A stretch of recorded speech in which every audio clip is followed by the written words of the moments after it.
ब्रज की पवित्र भूमि में स्थित एक ऐसी अद्भुत कहानी जहाँ राधा रानी के प्रेम विवाह का गुप्त जो वहाँ पर ये कहा जाता है कि राधा रानी का ये विशेष स्थल है जहाँ पर गुप्त विवाह हुआ था, जहाँ ब्रह्मा जी ने साक्षात उनका विवाह करवाया था। और इस वीडियो को अंत तक ज़रूर देखिएगा ताकि आपको सारी सच्चाई वहाँ की कृष्ण राधा की पूरी लीलाओं का वर्णन है और वहाँ की जो महिला पंडित हैं उन्होंने सब बताया है। ने ये लीला की है। यहाँ पे कन्हैया 2.5 वर्ष के थे, राधा रानी 12 वर्ष की थी, तब इनका ब्याह हुआ है। यहाँ बैठे। यहाँ पे ब्रह्मा जी स्वयं पिता भी बने हैं और पुरोहित भी बने हैं, इसलिए यहाँ पे कन्यादान किया जाता है। राधा ने कृष्ण का, कृष्ण ने राधा का श्रृंगार किया है, इसलिए यहाँ पे श्रृंगार दान का विशेष फल है और कन्यादान का। जब इनका ब्याह हुआ था, नंद बाबा ने 1.25 लाख गाय दान की थी, इसलिए यहाँ पे गौदान।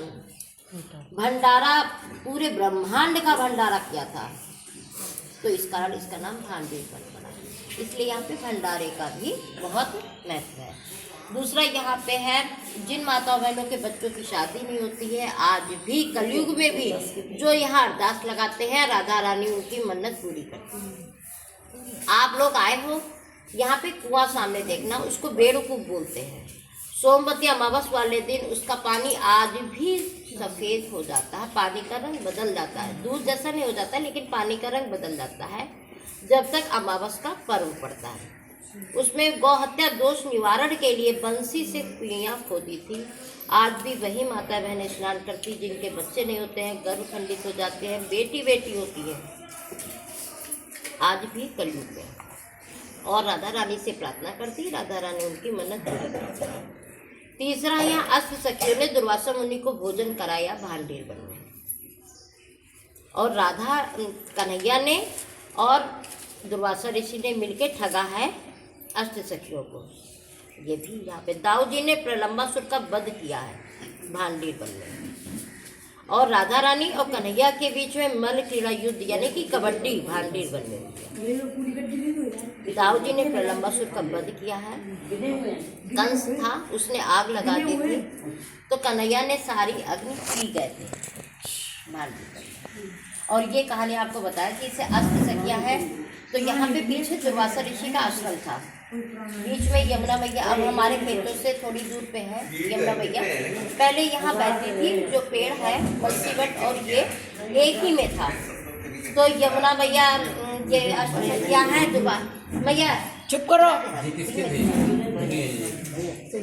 अष्ट सखिया है, दुर्वासा ऋषि की सेवा करने के लिए जाती, तो यमुना मैया और तेज हो जाती।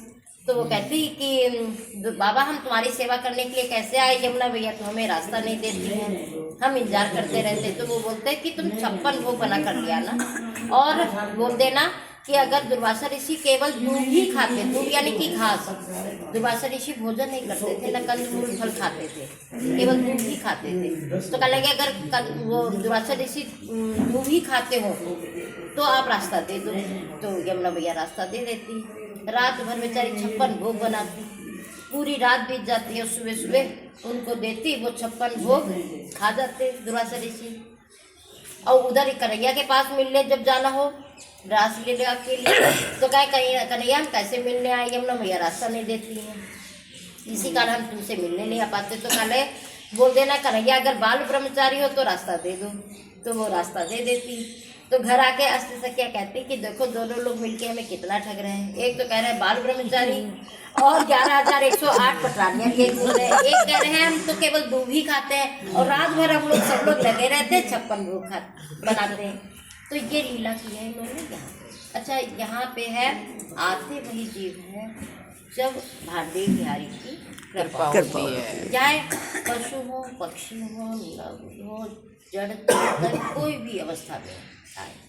इसलिए बोलिए भांडीर बिहारी लाल की जय। भैया कन्यादान जो अगर जोड़े से आए तो आप लोग जोड़े।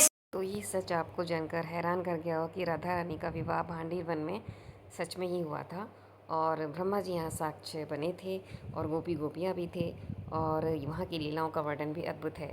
तो आज इस तरह के स्पिरिचुअल वीडियोस और आपको वास्तु टिप्स पसंद हैं तो चैनल को सब्सक्राइब ज़रूर कीजिएगा, लाइक कमेंट भी।